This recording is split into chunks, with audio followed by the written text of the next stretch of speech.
Administrator बल्दिया किमाड़ी इकबाल अहमद मीरानी ने कहा है कि आवाम को सहूलियात फराहम के हवाले से जारी कामों को बर्क़ रफ्तारी से मुकम्मल करने के लिए तमाम तर दस्तियाब वसाइल को बरूए कार लाया जाए।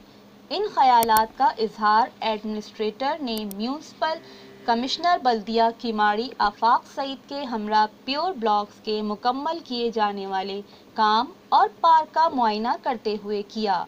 मौके पर मौजूद इलाक़ाई मोअज़्ज़िज़ीन ने एडमिनिस्ट्रेटर और म्यूनसिपल कमिश्नर का तरक्याती काम करवाने पर शुक्रिया अदा किया।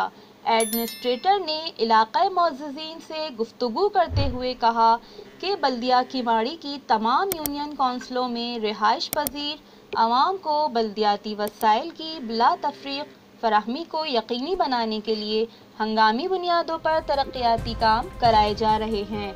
कुर्रतुल ऐन इबाद, MBB न्यूज़, कराची।